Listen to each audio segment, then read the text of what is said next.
What if I told you that the greatest force in the universe isn't hidden far away in some galaxy or locked in ancient temples? It's actually sleeping inside you, just waiting to be stirred awake. But before we dive in, take a moment to hit that like button and share where you're tuning in from today. It's always amazing to see who's with us from all over the globe. Think about this. Every single day, when you wake up, you carry within you the same creative power that shaped galaxies and breathes life into everything around us. It's the force that keeps the world in perfect harmony. Yet many of us stroll through life without even realizing this incredible truth, settling for less when we were made for greatness. An ancient psalmist said something so radical that it still challenges how we view ourselves. You are God's, and I don't mean that metaphorically or symbolically. It's a fundamental reality of who you are. Have you ever felt that spark, that inner knowing that you're meant for more than what's happening right now? Here's the key point. Every single person, no matter their background, education, or situation, is a unique expression of an infinite principle. This isn't just a nice thought or some New Age fantasy. It's a core truth found in all sacred texts. God creates only according to his nature, which means every person is a vessel of divine potential, carrying a seed of immense power within. Now here's the exciting part. This power isn't some intangible idea floating in the cosmos. It's real, practical, and it's working through your thoughts, your words, and your consciousness right now, whether you realize it or not. The real question isn't about whether you have this unlimited spiritual power, but whether you know how to tap into it, direct it, and use it to change your life. Stick with me until the end, because what we're about to explore together will completely change your understanding of what you can achieve. We're going to dive into ancient wisdom that modern science is just beginning to back up, that your mind isn't merely a biological computer. We all have this incredible inner power that connects us to divine wisdom. Yet, many of us go through life feeling like we're stuck in a rut, living like we're poor when in reality we are spiritual millionaires. Why? Because no one taught us how to tap into what's rightfully ours. We wrestle with feelings of limitation and lack, even though we harbor the same force that brought light into being. The real tragedy isn't that this power isn't there, it's that we've forgotten how to use it. Right now, as you're listening to this, that divine spark inside you is awakening. It recognizes truth when it hears it. What we're about to explore together will not only change your circumstances, but also shift your entire view of what it means to be human. This journey starts with a simple realization that kids grasp naturally, but most adults lose sight of. Think about a child building a sandcastle at the beach. When a big wave comes and crashes it down, do they fall apart? Do they throw in the towel and walk away? No way. They jump right back in, often more excited than before. Why? Because, in their minds, the idea of that castle exists beyond the sand. The wave can take away the castle, but it can't touch the creativity in their imagination. If this resonates with you, I invite you to join our community by hitting that subscribe button. Each week I share practical insights that help you unlock your divine potential and bring real change into your life. This is what creative awareness is all about. It's the idea that what's unseen comes before what's seen, that our thoughts shape our reality, not the other way around. Kids haven't been trained to think that what they see is more real than what they dream up in their minds. They live from their inner world, showing us the very lesson adults spend years trying to rediscover. And here's where it gets really deep. When the Bible says we're made in God's image, it isn't just about how we look. It's referring to the idea, the model, the potential we hold. You weren't just created to resemble God. You were designed to function like Him. God created us to reflect His divine intelligence, which runs the entire universe. The true insight comes when you grasp what the ancient tale of the fall really signifies. It's not about losing perfection forever. It's about getting distracted. Humanity didn't lose its divine essence. It just started paying attention to the wrong things. Instead of viewing life through the lens of unity and divine awareness, we began to see it as separate and limited. Think about how powerful this change in perspective is. When you believe you're cut off from the source of all goodness, from endless possibilities, from your own divine self, you create feelings of lack and struggle. It's not because these feelings are real, but because your focus makes them feel real. This is the core truth behind every transformation story you've heard. It's not just about circumstances magically changing. It's about someone turning their attention back to their true self, reconnecting with that limitless intelligence, and suddenly their whole reality shifts to match that inner truth. The most successful people, whether they realize it or not, live by this principle. They don't let outside situations control their inner feelings. They don't wait for the world to give them the go-ahead to embrace their power. They recognize, even if subconsciously, that the creative energy flows from within to the outside, not vice versa. And here's the intriguing twist. This isn't just old wisdom or spiritual talk. Modern science shows that our brains actually rewire themselves based on what we think and believe most. What we focus on becomes our reality, mentally, physically, and in our experiences. Getting back to that natural state of creative consciousness isn't about learning something new. It's about remembering what you've always known. It's about peeling away the layers that have told you you're small, limited, and powerless, when in fact the opposite is true. Now, I want to dive deeper because there's a specific method that can help you regain this divine creative power in your everyday life. The old texts weren't just sharing big ideas. They were giving us practical steps to tap into our incredible spiritual potential. If you feel this, write in the comments, "I remember my true nature." The first step to accessing this power is realizing something that can completely change how you view your own mind. If you really are a child of the divine, if you carry that higher intelligence within you, then your mind shouldn't be a trash heap for fears, grudges, worries, or harmful thoughts. Here's the game changer. Every thought you entertain is like a seed planted in the rich soil of your subconscious. The emotions you attach to those thoughts act like the water, sunshine, and nutrients that decide if that seed flourishes into something beautiful or turns into a weed. Most people move through their day unaware of this process. They let random thoughts invade their minds. Scary news headlines, complaint-filled conversations, and endless loops of past pains or future worries fill their heads. They're planting weeds in their mental garden and then wonder why their lives aren't bursting with joy and success. But when you grasp that you have control over your thoughts and that you can choose what goes into your mind, everything changes.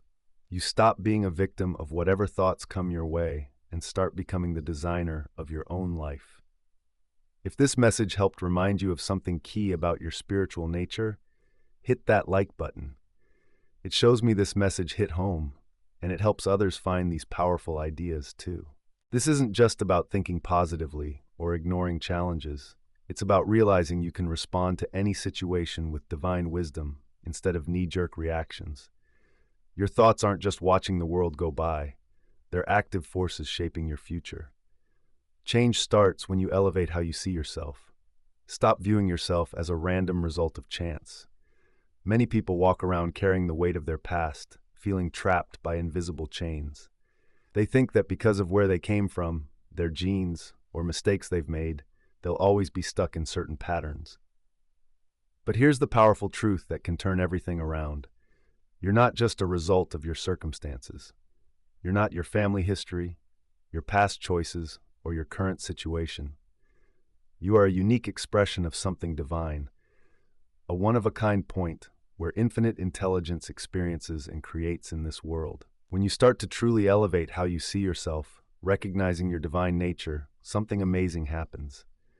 The world outside begins to shift and align with that newfound understanding. It's not magic, it's a universal law. The universe has to mirror your level of awareness. That's why some people easily attract good opportunities, relationships, and resources, while others struggle, even when they put in the same effort. The key isn't what they do on the outside, it's how they see themselves on the inside. One person feels worthy of good things and naturally draws them in. The other feels undeserving and pushes away what they say they want. The most successful leaders, innovative artists, and influential changemakers all understood this principle, even if they didn't use spiritual language.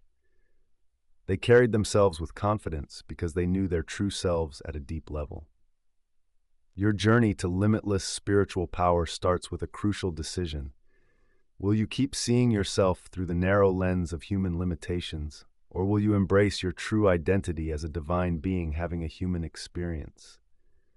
Will you keep planting seeds of doubt and fear in your mind, or choose to cultivate thoughts that reflect your highest potential? This single shift in perspective is huge. When you understand that how you see yourself shapes your entire life, you realize that real change isn't about altering your circumstances. It's about changing how you think. How you view yourself in relation to your circumstances is essential. There's a specific technique, a method from ancient wisdom that helps maintain a higher state of awareness. It's all about grasping one powerful phrase in human language: I choose my thoughts. If you're ready to take charge of your mental landscape, write that in the comments. This phrase was discovered by Moses when he encountered the divine in the burning bush. I am that I am. But first, we need to grasp a key point about the responsibility that comes with recognizing your divine self. Here's something many overlook. Embracing your identity as a spiritual being, taking on that title of divine sonship, means stepping into service, not servitude. There's a big difference. Once you realize your thoughts have the power to create, you see that this power isn't isolated. Your consciousness links to every other consciousness on Earth, forming what we might call the unified mind. Every thought you think, every feeling you have, every belief you cling to has a wider impact. It doesn't just shape your own experience, it sends ripples throughout collective consciousness. When you focus on fear, limitation, or separation, you're not just holding yourself back. You're adding to a fear-driven atmosphere that touches everyone around you. On the flip side, when you choose thoughts of love, abundance, and possibility, you raise the vibrational frequency for everyone. This channel is here for those serious about spiritual growth and practical manifestation. If you're committed to expanding your consciousness, subscribing means you'll never miss out on the insights and tools to speed up your journey. That's why the path of spiritual awakening leads to service, not out of obligation, but because you start to see that there are no others, just one consciousness expressing itself through countless forms. Your transformation becomes a gift to the world, creating space for others to remember their divine nature. Understanding this responsibility brings us to one of the deepest revelations in spiritual teachings, as seen when Moses approached that. In the desert, there was a burning bush, and when asked about the divine presence, the reply was profound: I am that I am. Many people skim over this phrase without realizing its huge significance. This wasn't just some mystical puzzle. It revealed the deep essence of divine awareness. This presence is self-sufficient and exists without needing anything outside itself for support or strength. Think about what this really means. When the divine says, I am that I am, it's all about existence without a cause. There's no reliance on circumstances and no room for lack or limitation. It simply is, completely, perfectly, and without bounds. Now here's where it gets exciting for your personal growth. Each time you say I am, followed by anything, you're tapping into that same limitless creative power that spoke to Moses. You're not just relying on your own willpower, you're connecting with the source of existence itself. The tricky part is that many people use this sacred phrase without realizing it, linking it to their limitations. I am broke, I am sick, I am not good enough. Unknowingly, they're using the universe's most potent creative force to bring about what they don't want. But when you comprehend what's going on beneath the surface, recognizing that I am is actually the name of God operating through your mind, everything shifts. You see, you have access to the same creative power that formed galaxies and breathed life into everything. This isn't just some metaphor. It's how divine intelligence reveals itself in the physical world. The burning bush Moses saw wasn't merely a story from history. It demonstrated how spirit comes alive in matter when consciousness aligns with its true source. Your journey to reclaiming this spiritual strength starts with knowing that you hold this burning bush in your consciousness. The divine presence that spoke to Moses is the same force that flows through your I am statements today. But to make this power truly effective, You need to understand the key difference between declaring and just asking. If you're ready to tap into your spiritual power, remember that when you say I am, you connect with a deep creative force, just like Moses did in the desert. This spark inside you doesn't rely on your bank balance, your health, your relationships, or anything outside yourself to shine brightly. All it needs is recognition and the conscious choice to use it. But here's where many people trip up. It's crucial to understand this when it comes to bringing your desires to life. The power doesn't kick in just because you think positively once in a while or recite affirmations on weekends. It's all about the everyday quality of your thoughts. That constant chatter in your mind from the moment you wake up until you go to bed matters a lot. Think about it. Your subconscious is like a recording device that never stops. It doesn't take breaks. It doesn't judge what you're telling it. It doesn't differentiate between your spoken words and your silent thoughts. It simply records the main emotional tone of your internal talks and works diligently to create experiences that reflect those feelings. That's why so many people struggle with manifesting their dreams, even when they've learned all the right techniques. They might shout, "I am abundant" on Sunday, all fired up. But then during the week, their thoughts paint a completely different picture. Picture the successful business person who claims to be prosperous on the weekend, but spends Monday to Friday stressing, thinking, "I can't manage these bills. The economy's awful. I'm just getting by." His subconscious doesn't care that his Sunday mantra sounds good. It responds to emotions and frequency. If he's putting 20 times more energy into worrying about money rather than thinking about abundance, guess which reality his subconscious is going to create? This is the hidden reason some folks seem to attract success effortlessly, while others work hard but still struggle. It's not about what they do on the outside or even what they consciously intend. It's about the quality and consistency of their inner thoughts. Your mind is always busy working on this internal dialogue. Every thought we have either strengthens our divine nature or keeps us stuck in limitations. There's no in between. When you think things like, "I'm too tired" or "I'm not smart enough," you're using the sacred essence of who you are to create those very experiences in your life. Hitting that like button isn't just about showing love. It helps spread this important message to others who really need to know they have limitless spiritual power inside them. Your engagement can truly change lives.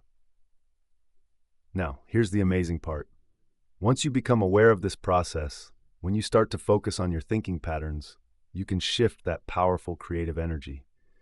Instead of unintentionally setting limits, you can consciously use your I am statements to connect with your highest self. The change happens when you recognize that your thoughts aren't just background noise. They are clear instructions to the universe's creative force. Each time you say I am, you're commanding reality to match that idea. You're not just wishing or hoping, you're making a declaration based on divine truth. That's why ancient teachings stressed the importance of watching your thoughts and being mindful of your inner talk. They knew your mind is a sacred space for creation, and what you allow in shapes what you experience outside. Many people go through life the wrong way, waiting for their situations to shift so they can feel good and think positively.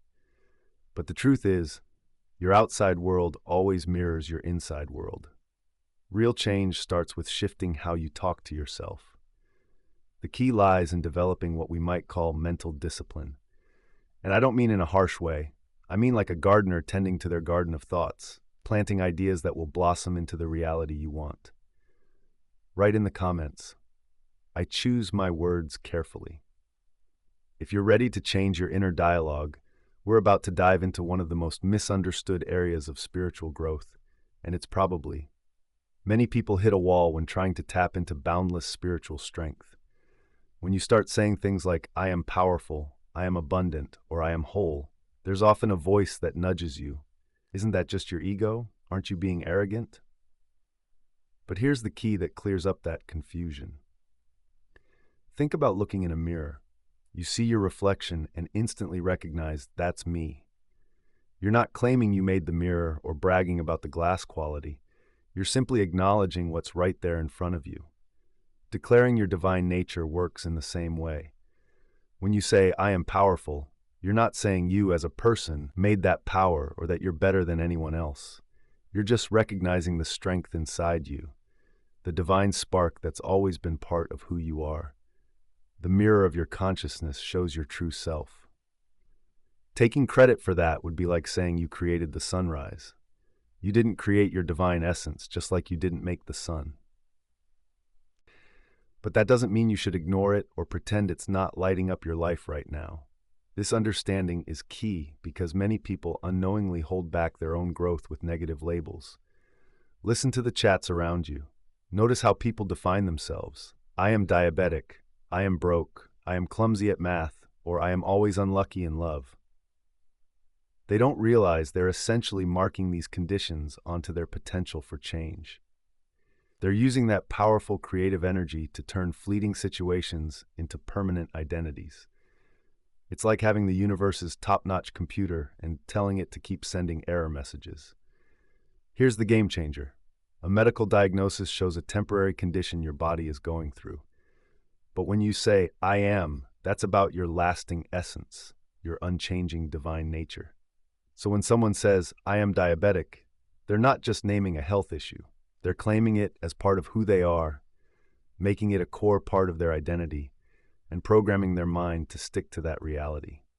Dive deep into exploring your true power. When you subscribe, you're not just getting updates, you're joining a community of people who are changing their lives through spiritual ideas. Imagine if folks realize that diabetes is merely something they're dealing with, not who they are. What if they could distinguish their temporary challenges from their eternal selves? This isn't about ignoring reality or skipping out on medical help. It's about refusing to let short-term situations define your lifelong identity. This shift can change everything.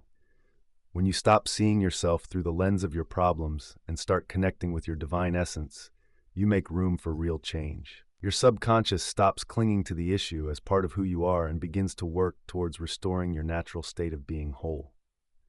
Think about this in everyday life. If someone believes, I'm terrible with money, they train their mind to make that true, leading to choices that keep them in financial trouble. Similarly, if someone says, I always attract the wrong partners, they end up drawing in experiences that mirror that thought. Now, picture a person who knows they are divine consciousness, going through some financial bumps or learning about relationships. That person sees different results because they're standing on a much stronger foundation of identity. Ancient wisdom teachings nailed the importance of language. They were meticulous about how they spoke divine truths and spiritual principles. Words aren't just a way to communicate. They are powerful tools that shape our reality in line with the thoughts behind them. The journey to unlimited spiritual power starts with a big choice.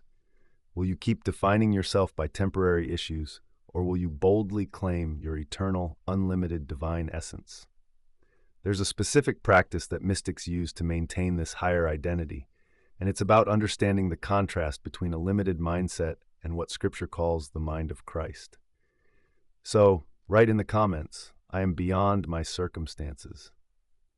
If you're starting to understand this idea, think about what the Apostle Paul meant when he said, we have the mind of Christ. He wasn't talking about a special gift for just a few chosen ones. He was revealing something fundamental that's already part of every human mind. It's like a built-in template for perfect understanding and action, just waiting for you to recognize and tap into it. Many people get it wrong when it comes to spiritual change. They believe connecting with Christ consciousness means mimicking the historical Jesus, trying to act like him, speaking old-fashioned words, or becoming just like him. But that misses the deeper insight Paul was sharing. Here's the key point that shifts everything. Jesus embodied divine consciousness perfectly. He was a historical figure showing us what that looks like in action. But Christ, this consciousness, is timeless and lives within each of us as a potential waiting to be realized. Imagine this.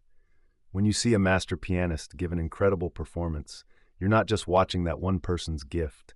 You're experiencing the pure principles of music that exist beyond any single performer. The music, the harmonies, the emotional depth, they're all timeless possibilities any of us can access with the right mindset and practice. The mind of Christ is similar. It's a mindset defined by a unified perspective that sees beyond separation, unconditional love that recognizes the divine in everyone, and a natural authority over reality that comes from understanding how consciousness and our world connect. This mindset is always available within every human being, no matter your beliefs, culture, or spiritual journey. You don't have to earn it or deserve it.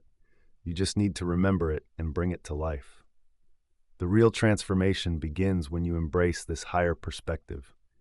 Consciousness isn't something you have to search for or learn from scratch. It's your natural state when your divine mind isn't clouded by fear or negative beliefs. You can tap into this awareness right now, no matter what you're facing. You don't need to wait to feel more spiritual or worthy. The mind of Christ is here, ready to help you see your situation in a way that lifts you up. That little like button below, it means a lot. It shows that this content is helping awaken divine consciousness. Plus, every like boosts the chances of sharing this wisdom with someone who really needs it. When challenges hit, instead of reacting with a limited view that sees problems as permanent, you can respond from a place of Christ consciousness. This perspective sees every challenge as a chance for divine intelligence to shine through you. It's not about religious beliefs or pretending to be spiritual. It's about tapping into a consciousness that naturally finds solutions, attracts what you need, and brings harmony. It works from a level of divine intelligence, not from the scattered thoughts of the ego. Spiritual growth gets easier when you realize you're not trying to become someone else. You're simply recalling and expressing who you've always been. The mind of Christ isn't a far-off goal. It's what you're already riding in once you see that it's available. Every great leader or innovator in history accessed this kind of thinking, whether they called it spiritual or not. They went beyond the usual limits, achieving remarkable results. There's a way this higher consciousness turns into real changes in your daily life, and it has to do with understanding how mental law connects with divine law. So if you're starting to feel this truth within yourself, write in the comments, "I have access to divine consciousness." When you tap into Christ consciousness, you'll find that the universe runs on what we can think of as two connected laws. These laws work together to shape every experience in our physical lives. By grasping how they interact, you gain insight into creation itself, the blueprint that shows how thoughts turn into reality and how divine intentions come to life in the material world. The first of these laws is the mental law. It's about how any idea you hold in your mind eventually shows up in your life. This isn't just wishful thinking or some new age idea. It's the basic setup of reality. Everything you see around you, from your device to the chair you're sitting on, first existed as an image in someone's mind. But here's where it gets interesting. If mental law operated alone, it could lead to chaos. Imagine if every stray thought, every fear, or every moment of anger instantly became real. We'd be living in total chaos. That's where the second law comes into play, divine law. This law represents the universe's intention to bring forth goodness, harmony, beauty, love, abundance, and perfect order. Think of it as a cosmic safety net. Even when we misuse mental law, there's always a deeper force working to restore balance and bring out the best possible result from any situation. These two laws aren't in conflict, they work in sync. Mental law helps our thoughts take shape, while divine law guides everything, ensuring it ultimately serves the highest good, even if we can't see it from our limited viewpoint. Real change in your life comes when you learn to consciously line up mental law with divine law, when you intentionally use your mind's creative power to align with the universe's aim for goodness. This is what wise teachers throughout history grasped. They weren't fighting against nature, they were working in harmony with it. Mental law unfolds in 3 distinct phases, and understanding these phases gives you remarkable clarity in manifesting what you want. The first phase is attention. Focusing your mental energy is like using a magnifying glass to concentrate sunlight. When you really pay attention to an idea, you're channeling the creative power of your thoughts into that specific vision. Next comes acceptance. This step is about breathing life into your mental image. You move past just hoping or wishing. Now you know it's real. Acceptance is what nurtures that image. kind of like the heat and moisture a seed needs to grow. Then we have expectation. It's all about holding on to that vision without doubt. You're not anxiously waiting or desperately hoping. Instead, you're calmly confident, like someone who's planted a garden and knows the harvest is coming. Unfortunately, most people unknowingly use these 3 steps to create what they don't want. They focus on their problems. They let fear and worry become their reality. They expect things to keep getting worse. The mental laws work just as strongly for negative thoughts as they do for positive ones. They don't pick sides. But here's the good news. When you start to understand how this process operates and become aware of these 3 steps, you can begin to steer them towards outcomes that align with what's truly good. You can choose to think about possibilities instead of problems. Embrace abundance and wholeness as your natural state. Trust that divine intelligence will arrange things to benefit everyone involved. Mastering your spiritual power is about learning to work with these natural laws, not against them. It's not about forcing the universe to do what you want. It's about syncing your desires with its endless creativity. To put these ideas into action, you'll need what ancient traditions call thought discipline. It's not about strict mental control, but nurturing a mindset that attracts success and harmony. If you're ready to use these creative principles on purpose, write in the comments, "I align with universal law." This understanding of universal law opens the door to tapping into unlimited spiritual power. Treating your mind is like how a great gardener tends to their favorite plot. A healthy garden will grow whatever seeds you plant, whether they're beautiful flowers or pesky weeds. Your mind works the same way. It'll reflect the thoughts and images you nurture daily. The key difference between someone who struggles and someone who attracts success isn't luck or circumstances. It's all about the quality of mental seeds they're sowing every day and how aware they are of what's sprouting in their minds. A good gardener doesn't just toss in seeds and hope for the best. They come back regularly to pull out weeds before they settle in. They water the plants they cherish and shield the young sprouts from harsh weather. They also enrich the soil to make it as fertile as possible. Mental hygiene operates similarly. Many folks treat their minds like empty lots, allowing random thoughts to sprout wildly.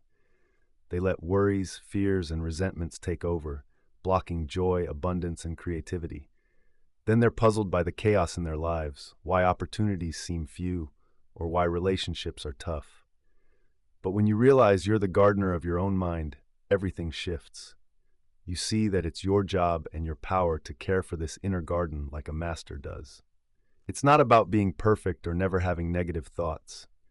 It's about being aware of what's growing in your mental space and making thoughtful choices about what you want to nurture. In today's world, mental gardening is tougher than ever. We're bombarded with information overload, facing conflicting messages, and news that sparks fear and anxiety. Social media feeds often fuel comparison and feelings of inadequacy, and conversations are usually drenched in complaints. All this creates mental clutter, making clarity and peace hard to hold on to. That's why finding moments of inner silence is crucial for anyone looking to grow spiritually. Set aside some sacred time each day. Step away from all the distractions around you. Dive into that peaceful place where divine wisdom can reach you directly. This isn't about emptying your mind or chasing some mystical experience. It's about taking a break from the world's noise and reconnecting with the wisdom, creativity, and strength that lies within you. Think of it as giving your mental garden a chance to rest and bloom, away from the overwhelming input that clouds your clarity. When you make this quiet time a regular practice, the change is astounding. You'll start to tell the difference between the voice of divine wisdom and the typical chatter that fills your mind. Insights, solutions, and sparks of inspiration will come to you that your busy mind might have missed. What's even better? You build what we can call mental resilience. You learn to keep your inner peace, no matter what's happening around you. Instead of reacting to every little thing, you respond from a calm and aware place. This practice of nurturing your inner silence is vital, not just for your own well-being, but for tapping into a mindset that can change your outer reality. When your mind is peaceful and clear, when you're in tune with divine intelligence, you naturally make the right choices.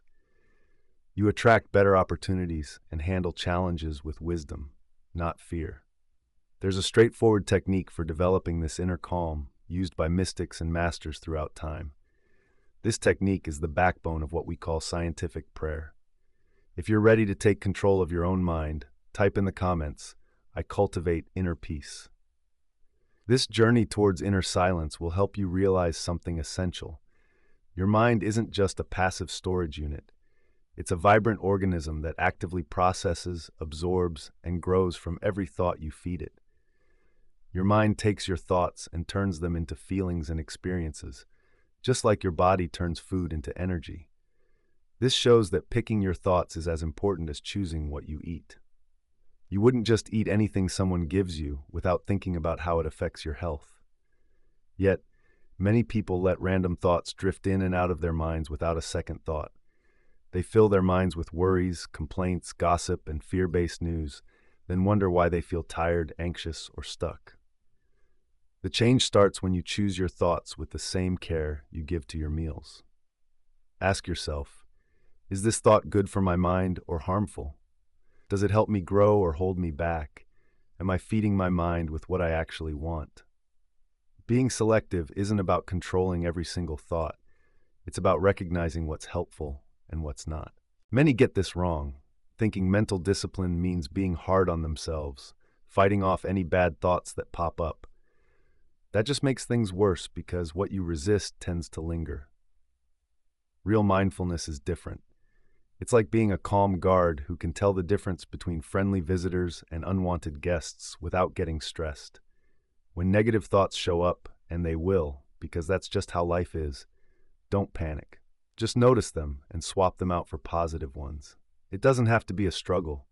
Think of it like changing the channel on a TV. You don't need to battle the unwanted show. Just switch to something that lifts you up. You simply switch to something that's better for you. Once you get that, you can choose where your attention goes. This practice becomes second nature. When worry creeps in, focus on trust. When you feel limited, shift to possibilities. If fear shows up, redirect it toward love. This routine has a deep impact. Over time, your mind starts leaning toward better thoughts. You've taught it to tell the difference between what lifts you up and what pulls you down. Your mind becomes like a well-kept garden, keeping out the weeds and encouraging the growth of vibrant, nourishing plants. Many think change means drastic things, a new job, a new partner, a new home. But wise teachers through the ages knew that true change is about the little choices we make every moment. Change your thoughts regularly, and your whole reality will start to shift around those new patterns. This isn't just some spiritual idea. It's the core foundation that makes every other method effective. Without this mental discipline, positive affirmations and visualization techniques will struggle to take root because your mindset isn't properly nurtured. To tap into your unlimited spiritual power, you need to commit to being the conscious manager of your thoughts, treating them as the creative force they are. There's a specific method that ties all this together, something mystics called scientific prayer. It's a clear technique for turning spiritual insights into real results. If you're ready to take charge of your mental space, write in the comments, "I choose my thoughts consciously." What I'm about to share will completely change how you view prayer and explain why many don't get the results they wish for. For ages, people have misunderstood prayer as begging a distant, unpredictable being, essentially hoping that if they plead hard enough, divine favor will come their way. True prayer, or what the masters call scientific prayer, is something quite different. It's a clear choice where your mind shapes and accepts the divine plan you want to see in your life. You're not pleading for help from somewhere outside you. Instead, you're harmonizing your awareness with the boundless intelligence that's already part of you, giving it clear directions on what you want to create. This is why many people feel frustrated with regular prayer methods. They operate on a feeling of being separate, trying to persuade a distant God to change their lives. They forget that they're already connected to this divine power and just need to learn how to tap into it and direct it. Scientific prayer is effective because it works with the laws of the mind alongside divine laws. You're not trying to bypass universal principles. You're learning to work with them in the best way possible. The process has 4 clear steps that flow seamlessly into one another. The first step is recollection. This is about shifting your focus away from the noise of everyday life to the core of your consciousness, where divine intelligence exists. It's not about forcing your mind to concentrate or trying to reach some lofty state. It's simply about gently moving your awareness away from distractions and returning to that quiet center where genuine wisdom and strength are always accessible. Many people skip this important first step and then wonder why their prayers feel scattered or don't work. They try to pray while their minds race with worries and fears, still clinging on to the problems. But you can't find divine solutions while you're stuck in the energy of the issue. The second step is identification. This is where you express universal truths in a personal and present way. You're moving from wishing or asking to knowing. Instead of saying, "Please help me feel better," you assert, "I am perfect health expressing now." Instead of, "Please send me money," you declare, "I am abundant supply manifesting perfectly." You're not trying to convince God of anything. You're aligning your mind with what's already true at a divine level. The third step is all about visualization. Imagine your affirmations in vivid detail, making those dreams feel real and immediate. Our subconscious doesn't just understand words, it pictures them. So picture yourself living out the answer to your prayers. Feel the joy of having what you desire. Engage all your senses to turn those invisible dreams into something you can truly grasp. The fourth step is about releasing your desires. This means trusting the universe to handle the outcome. It's not about giving up or sitting back. It's about understanding that a higher intelligence knows how to bring everything together in ways we might never dream of. You've planted the seeds with your thoughts and emotions. Now let the universal mind take care of the rest. Just like seeds turn into crops naturally, your intentions will manifest when the conditions are right. When you embrace all these steps together, your approach shifts. You're no longer praying from a place of need. You're coming from a mindset of abundance, claiming what's already yours, opening up space for it to show up in your life. This works because it aligns with how the universe creates reality. You're working with natural laws, not against them. You're teaming up with that divine intelligence instead of trying to control it. Now, there's a special way to use this process. It taps into one of the strongest creative forces we have, the power of imagination. This is where you craft reality to match higher designs. If you're on board with this, write in the comments, "I align with divine patterns." When you're ready to see prayer as a way to partner with infinite intelligence, it opens up one of the most exciting parts of consciousness, the power of imaginative creation. Think of your mind as having 2 powerful wings, thought and feeling. Many people try to make changes using just one wing, relying on only logic or emotion. But when both wings flap together, thought and feeling combine to create real change. When your mind is in perfect tune, your thoughts rise to a level where ideas naturally become real. This is what the ancient masters meant when they called imagination a sacred fire. They knew imagination isn't just daydreaming, it's the way divine intelligence brings itself into the world. Every building, every invention, every piece of art, every solution to problems started as a vivid idea in someone's creative mind.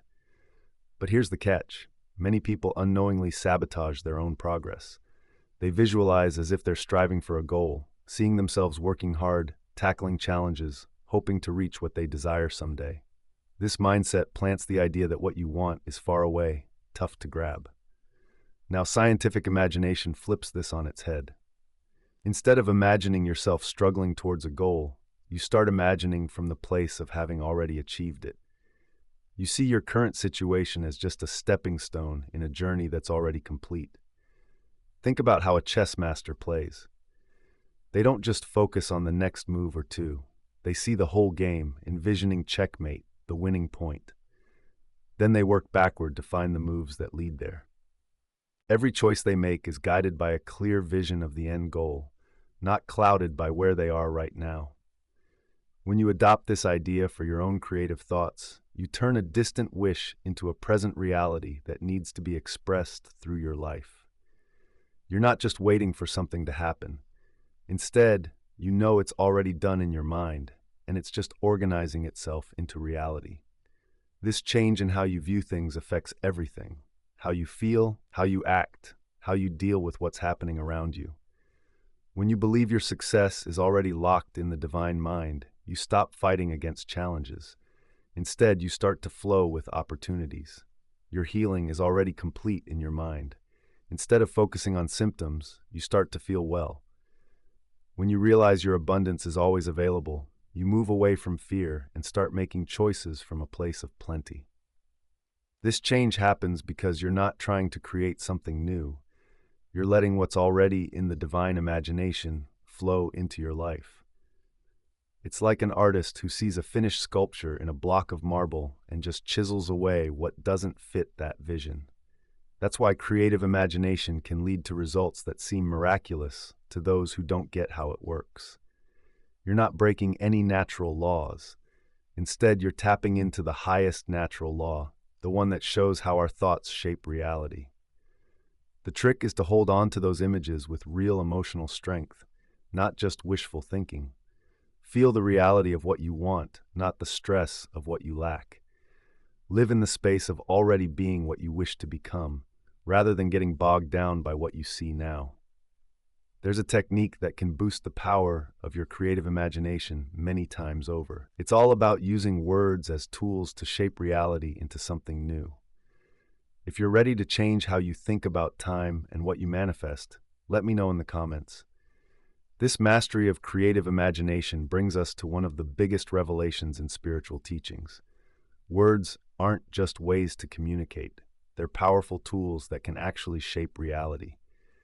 Since the beginning, the Hebrew tradition has shown us this with the phrase, "Let there be light," and light followed. This isn't just fancy talk. It uncovers how consciousness creates forms. When we speak, that's where the physical forms come from. Think about it. Before a building goes up, someone has to talk about it. Before a relationship starts, words are shared. Before a business takes off, declarations are made. Words don't just explain what's already there. They actually bring forth what is to come. It doesn't yet show up in your life, but here's a truth many overlook. Every judgment you make, every statement you declare about yourself or your situation, acts like a command. When you say things like, "I am tired," "I am broke," or "I am unlucky," you're not just sharing how you feel in the moment. You're instructing the universe to keep those experiences alive for you. But once you realize how this works and understand that your words shape your reality, a shift happens. You stop being a victim of careless language. Instead, you become the creator of your reality, making thoughtful choices about what you say. The change starts when you align your words with spiritual truth, rather than just speaking from emotion. There's a powerful format to amplify what you declare. It mimics how divine consciousness operates. First, begin with "I am." This connects your personal statement to the infinite creative source. It's not just about positive thinking or willpower. You're tapping into the same force that created the universe. Saying "I am" means divine consciousness will work through your words. Next, always use the present tense. Don't say "I will be healthy" or "I hope to be prosperous." Instead, assert "I am healthy and I am prosperous." The creative force only works in the now. Using future tense holds your desires at a distance. Third, focus on positive, concrete qualities instead of negative ones. Rather than saying "I am not sick," declare "I am perfect health." Instead of "I am not struggling," say "I am abundant success." The subconscious mind struggles with negatives, and when you say "not sick," it often registers just sick. Lastly, make your declarations with calm authority. Speak with confidence, not desperation or aggression, as though you're stating facts about divine reality. This isn't arrogance, it's the acknowledgement of your true power. Your spiritual identity comes alive through your voice. Ending with gratitude is key. It seals the creative cycle and stops doubt from creeping in after you've declared your intentions. Gratitude shows that you've already received what you've asked for, aligning your feelings with your words and completing the manifestation. When these pieces work in harmony, your words become powerful commands to the universe. You're no longer wishing for change. You're declaring that it's already achieved in the divine mind, and it's rearranging itself into reality. This isn't just about wishful thinking or trying to twist reality with clever phrases. It's about grasping the genuine creative process that shapes how thoughts take form. It's learning to work with this process intentionally instead of unknowingly sabotaging it with careless words. Mastering this idea goes beyond just personal gains. When you speak from a place of divine authority, not human limits, you uplift everyone around you and contribute to a higher collective consciousness. There's a powerful force that boosts your creative imagination and word choice, far beyond what you can achieve with just mental techniques. This energy is often misunderstood, yet it's foundational to everything. If you're ready to own the power of your words, type in the comments, "My words create my world." This transformative energy turns imagination and spoken words into compelling creative forces, something our modern society often overlooks. When Paul said all spiritual law can be summed up as love, he wasn't talking about romantic feelings. He was revealing the core truth of how the universe functions. The love he mentioned, known as agape in Greek, is pure energy that flows from the divine to everyone without bias, showing the same generosity to all, worthy or not. This kind of love doesn't hinge on how someone behaves or looks. It reflects the essence of God, giving freely without conditions or expectations. Here's a game-changing truth about spiritual growth. Divine love isn't just a nice idea or a moral guideline. It's the essential force that drives everything we create. Every technique you pick up, every principle you apply, every prayer you recite only works to the extent that it's charged with this boundless loving energy. Now consider what happens when someone harbors feelings of hatred, resentment, or judgment towards another. At a deep level, they're saying, "This person and I are not connected. We're separate. We're enemies." This mindset builds invisible walls, blocking the natural flow of life, creativity, and abundance. The fallout? Relationships suffer, health declines, prosperity dwindles, peace of mind erodes. On the flip side, love works in the opposite way. Divine love breaks down every barrier built by fear, melts away the walls of judgment, and allows the flow of infinite life to move freely through your mind and life. When you truly love someone, not because they earn it, but because you see the divine spark in them, you're not just being nice. You're clearing the energetic clutter that was keeping you from tapping into your own unlimited potential. This is why every great teacher has pointed to love as the highest spiritual practice. Not just because it's the right thing to do, but because it's the energy that makes everything else effective. You can repeat affirmations, visualize your desires, and think positively until you're worn out.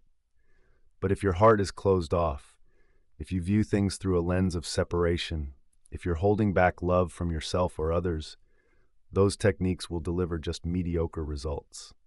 But when your spiritual practices are filled with genuine love, love for yourself as a divine being, love for others as part of the same infinite essence, love for life as it unfolds perfectly, everything shifts. Your words gain strength because they come from a place of unity, not division. Your visions come to life faster because they aren't battling the pushback that judgment brings. And your prayers are more readily answered because they resonate with the core nature of reality. This love-based way of growing spiritually leads to what we can think of as effortless manifestation. Instead of trying to make the universe comply with your desires through mental tricks, you're working in harmony with the natural flow of divine love. This love fills your life with health, abundance, harmony, and success, as long as you're open to receiving it. The change happens when you understand that love isn't something you need to create or force. It's who you are at your core. You don't need to learn how to love. You just have to remember that you are love showing up in human form. Every person you meet, every situation you handle, and every challenge you face is a chance to choose love over fear, unity over division, and a greater perspective over human limits. This change from seeing love as just a technique to living it as your true self is what sets real spiritual mastery apart from simple positive thinking. When love is your go-to reaction to life and it energizes every thought, word, and action, you become a living example of unlimited spiritual power. There's a certain consciousness that naturally rises from this love-filled foundation, which folks in the past called faith. This isn't about blind belief or following religious rules. Write in the comments, "Love is my true nature." If you're ready to let this divine energy shift how you approach life, you'll tap into the kind of faith Jesus talked about when he said it could move mountains. This isn't just some mystical idea. It's a real function of universal laws that many never learn to access because they mix true faith with empty sentiment. Real faith is different from wishful thinking, just as pure gold is distinct from the fake shine of fool's gold. One is real, tested, and valuable. The other is just a pretty face without depth. Many people believe faith means holding on to something despite evidence against it, but that's actually the opposite of true spiritual faith. Genuine faith, or reasoned certainty, comes from watching how cause and effect play out in your everyday life. It grows when you start recognizing the consistent patterns in how consciousness shapes reality. You'll notice that the same spiritual ideas keep popping up, no matter the situation. This is why wise teachers throughout history have pushed for personal experience over simply accepting what others say. They knew that faith based on someone else's stories is shaky and short-lived. But when your faith comes from your own experiences, it becomes a solid base for tapping into amazing spiritual power. The path to this kind of certainty is a natural journey that anyone can take. It starts with knowledge, not just surface-level facts, but a deep understanding of the spiritual principles we've talked about. When you realize that you are divine consciousness in a human body, that your thoughts shape your world, and that love is the key energy driving everything, you lay down a strong foundation for real spiritual growth. But just knowing isn't enough. Next, you need to experiment. Put these ideas into practice in your daily life. This is where people often trip up because they want guaranteed results before trying. But just like physical laws, spiritual laws have to be lived to be truly understood. Begin with small tests. Use affirmations to find a parking spot, picture harmony before a tough conversation, or send love to someone difficult. Watch what happens. Be objective, see what works and what doesn't, and learn to tell the difference between real spiritual practice and just positive thinking. The third step is testimony. It's about honestly reflecting on how these laws react to your experiments. This isn't about stretching the truth or convincing yourself of something that didn't happen. It's about documenting the link between what you do internally and what shows up in your life, creating a personal record that proves these principles actually work. What's amazing about this journey is how it builds on itself. Each cycle boosts your faith and broadens your ability to manifest. Every successful test makes you more confident to tackle bigger challenges. Each time you see the law in action, it strengthens your belief that these principles are dependable. Each time you demonstrate your power, you realize that unlimited spiritual ability isn't just a dream, it's real and right there for you to access. Change takes time, but it will happen. What starts as a little trial and error grows into solid confidence, and then into a deep-seated understanding. You go from wishing that spiritual ideas might be effective to knowing with certainty that they work every time you apply them correctly. This kind of reasoned belief lays the groundwork for what ancient people referred to as miracles. These aren't breaks in natural laws, but are instead demonstrations of higher laws that many still haven't learned to tap into. When you know for sure that your mind shapes your reality, when you've seen over and over that love can break down barriers, and when you've experienced the power of aligning your thoughts and words, you can't help but expect amazing outcomes. This influence goes beyond just your own life. People can feel real spiritual power, even if they can't quite put it into words. Your calm trust in divine principles shines as a beacon of hope for others battling their own fears and limitations. There's a practical exercise that springs from this solid faith, targeting a tough part of spiritual growth. It's all about letting go of old patterns and turning past pain into current power. If you're ready to build rock-solid spiritual confidence through practical steps, drop a comment saying, "Faith grows through experience." This groundwork of reasoned faith leads us to a vital, yet often overlooked part of accessing limitless spiritual power. It's all about clearing away the mental clutter that blocks the flow of divine energy in our minds. Think of your subconscious as a clear lake that beautifully reflects the sky when calm. But when you toss in heavy rocks, like resentments and guilt, the waters get murky. Old grievances stir up harmful stuff, clouding your mind and distorting your view. Many don't realize how much their creative energy is trapped in old emotional pain. They try affirmations while still holding on to years of resentment. They visualize dreams with a subconscious filled with negative memories. They seek abundance while their mind is bogged down by feelings of unworthiness and anger. It's like trying to catch your reflection in dirty water or hoping for clear radio signals when there's a lot of interference around. The spiritual principles still apply, but they get really muddled by all that unresolved emotional baggage. That's why forgiveness isn't just a nice idea. It's crucial for your mental well-being. It's not about being weak or ignoring the harm done to you. It's about making a choice to stop letting old hurts mess with your mind. The journey starts with a deep clean, like tackling a cluttered attic where all your grievances, disappointments, and harsh self-judgments are hidden. You need to set aside a whole afternoon without distractions to list out every name, date, and situation that still stings when you think about it. Remember that teacher who embarrassed you in front of the class at 12? Or that business partner who let you down? How about the parent who didn't give you the love you deserved? And what about the mistakes you can't seem to forgive yourself for? The goal here isn't to judge whether those past wrongs deserve forgiveness. You're not trying to justify anyone's bad behavior or act like nothing happened.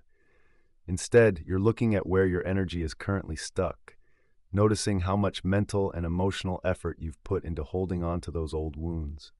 What many people find during this process can be eye-opening. They realize they've been hauling around loads of resentment and self-blame, like invisible anchors keeping them from reaching their true spiritual heights. Each unresolved issue is like a tiny leak in the flow of divine energy running through you. Just recognizing this can begin to heal you. When you finally see how much of your life force is tangled up in past pains, it hits you. That clinging to resentment is like sipping poison and hoping the other person gets sick.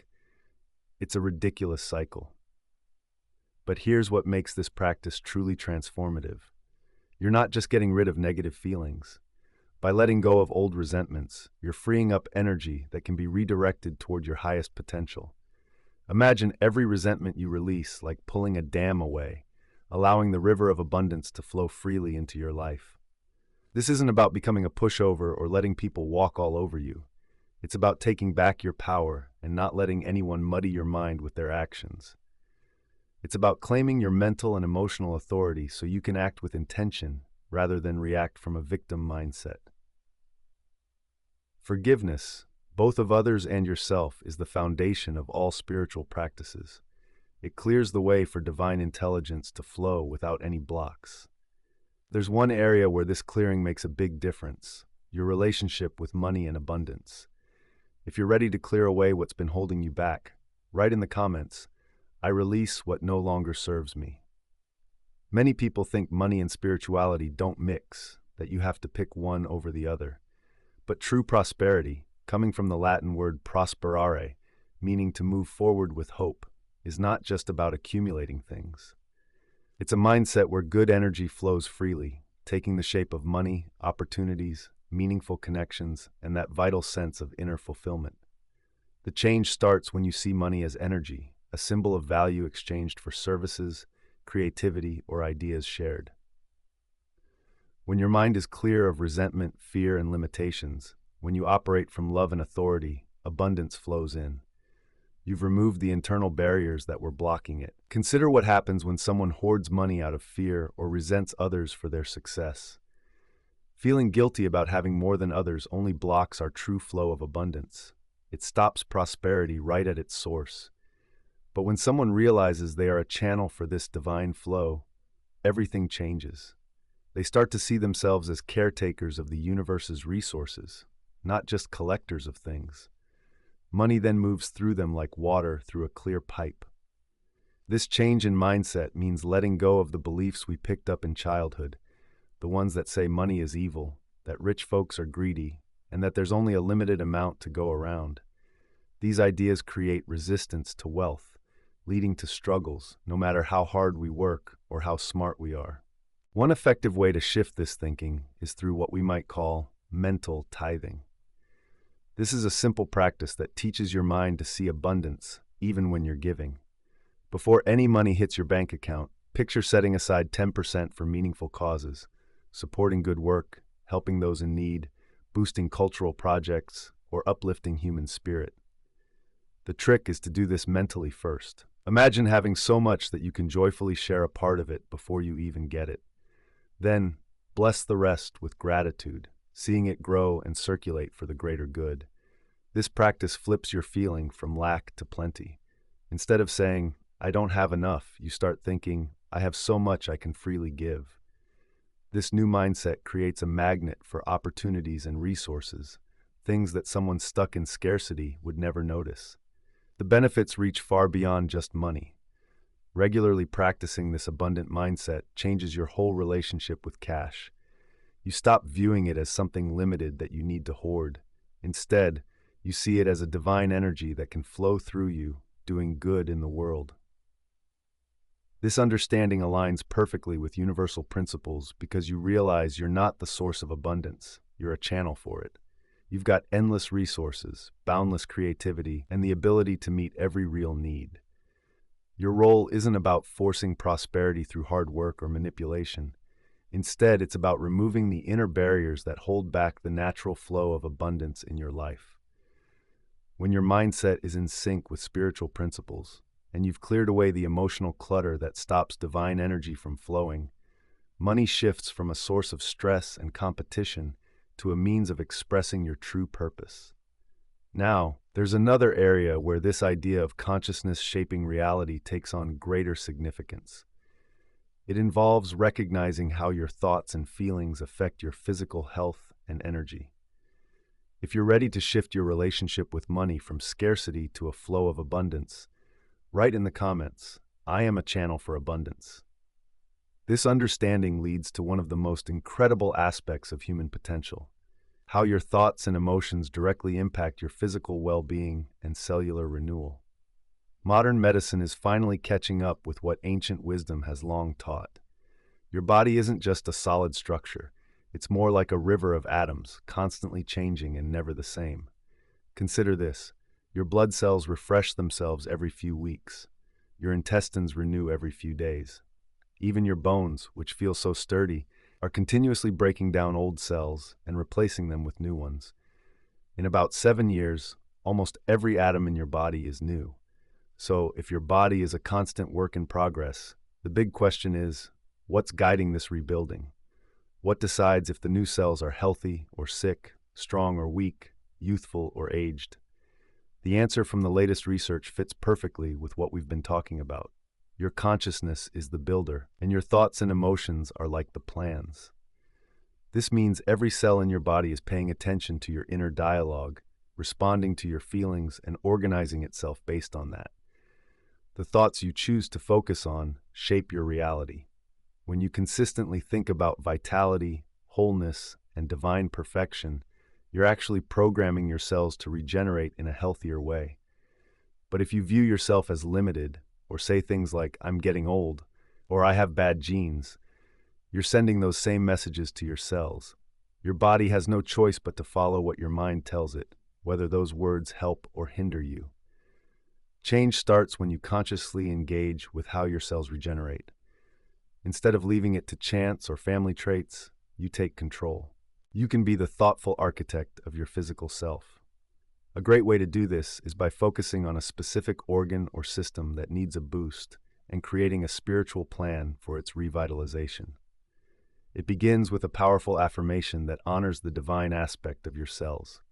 For example, saying, "The cells in my heart are vibrant temples of life, multiplying perfectly now," or "Every cell in my stomach flows with harmony and function." This method works because you're recognizing your cells as alive and capable of responding to your guidance, not just treating your body like a machine that runs on autopilot. Think of it as having a meaningful conversation with the intelligence that's reshaping your body every single moment.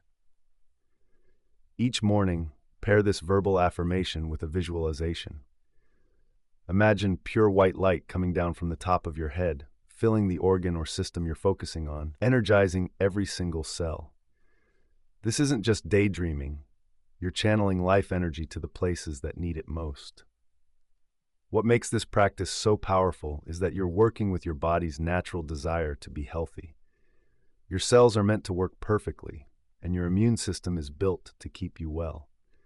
By aligning your thoughts with these natural processes, instead of battling against them with fear or doubt, you pave the way for true healing and vitality. You create an inner space where healing can happen naturally and effectively. This way of thinking goes beyond just tackling specific health issues.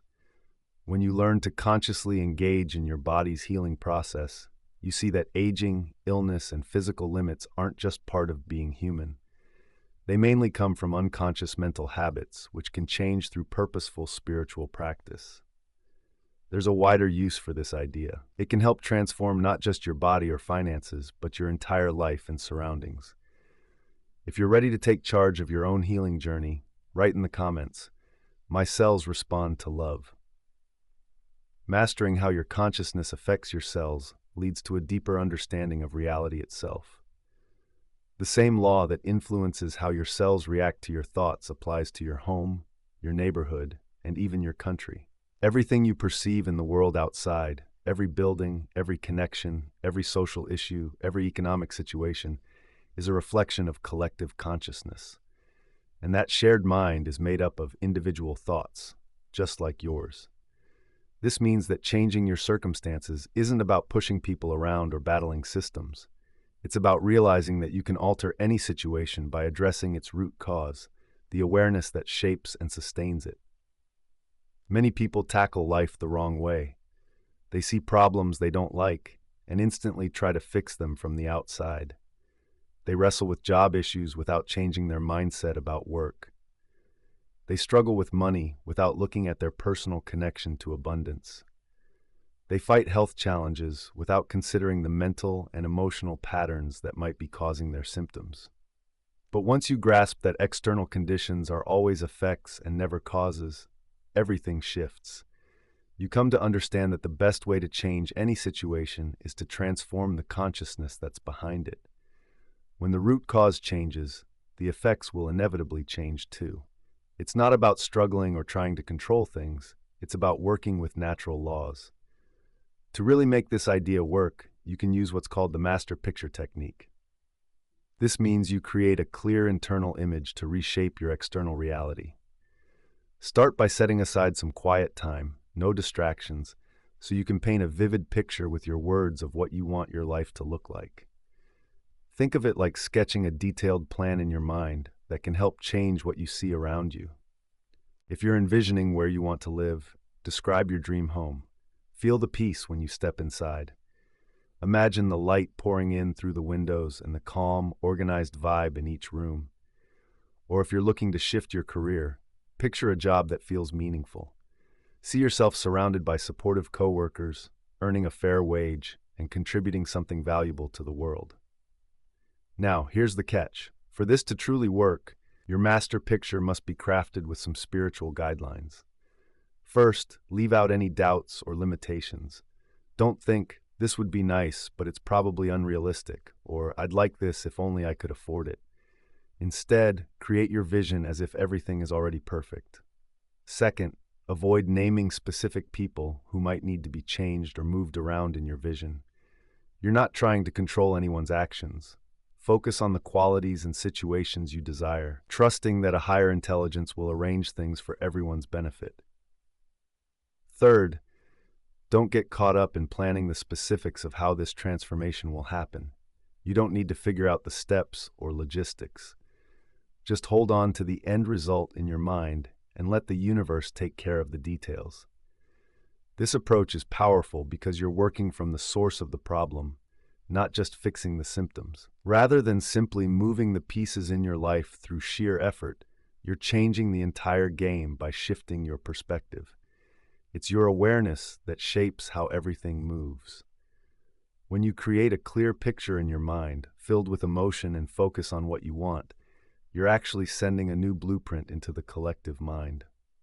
The same intelligence that rebuilds your body based on your thoughts starts to arrange your life according to your conscious design. There's an important aspect to this spiritual power that takes things up a notch.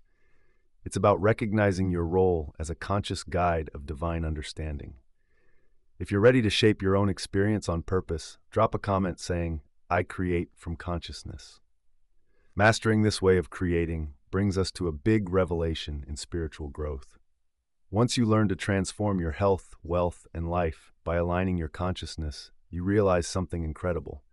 Divine law isn't just for personal gain.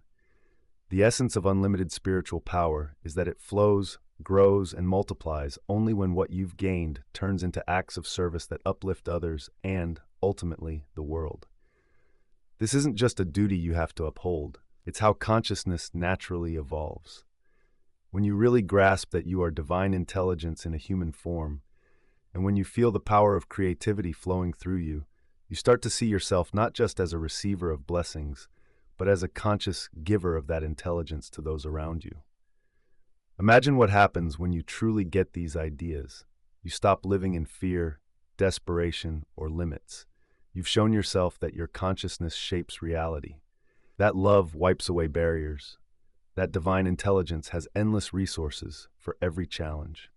When you reach that understanding, your instinct becomes to share this knowledge with others who are still stuck in a mindset of separation and lack. This shift from focusing on yourself to serving the planet follows a path that great masters have walked throughout history. It begins with clarity. Service design is all about moving past those vague wishes to help and getting clear about the specific good you want to create outside your own life. Maybe you want to start educational programs that share these ideas with others. Or perhaps you're thinking about healing centers where people can practice wellness based on consciousness. You might even want to create business models that show how spiritual principles can change economic systems.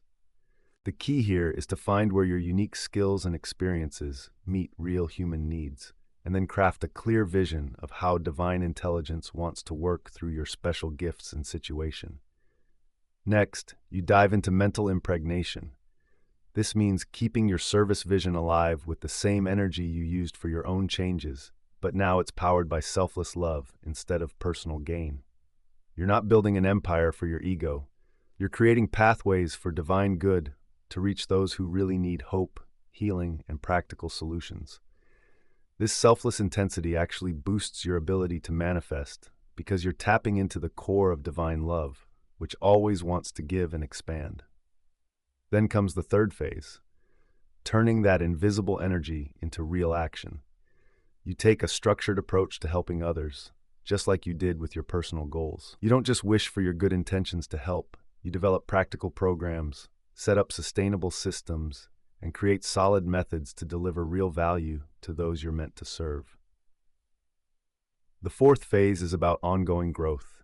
You keep expanding your vision to cover more ground while staying true to what inspired you in the first place. What starts as helping one person can grow into supporting hundreds, then thousands, and even whole communities. All of this is guided by the same spiritual principles that changed your life. What's amazing about this journey is that the more you focus on helping others, the more abundance flows into your own life. It's not a reward for being good. It's because you're becoming a bigger channel for divine energy. The universe sees that it can trust you with more resources because you'll use them to create even greater good. This shift from personal mastery to helping the world is the highest form of limitless spiritual power. It's about a consciousness that knows its true self and wants to help awaken that awareness in everyone around it. If you're still with me after all this, something deep has changed in your mindset. You've spent the last hour not just learning, but experiencing the awakening of that spiritual power that's been within you all along. Your commitment to stick with me shows you're serious about change. You're ready to move from just wishing for a better life to actually making it happen through the conscious use of divine principles. That dedication sets you apart from so many others who are still waiting for things to improve on their own. This is the kind of insightful content I regularly share here, practical spirituality that you can use right away to transform your life. If this spoke to you and you found value in what we've discussed, I'd love for you to subscribe so we can keep exploring this journey of unlocking your potential week after week. If you've made it to the end of this deep discussion on spiritual power, leave me a comment saying, "I completed the journey." I read every single comment, and I truly enjoy connecting with others who are committed to this path of growth. The like button is right below, and hitting it really helps this message reach others who are searching for answers, just like you did today. There's a video right here that ties everything together and shows you how to weave these principles into your daily life, speeding up your transformation like never before. Click and continue this journey with me. I think you're going to love what we find.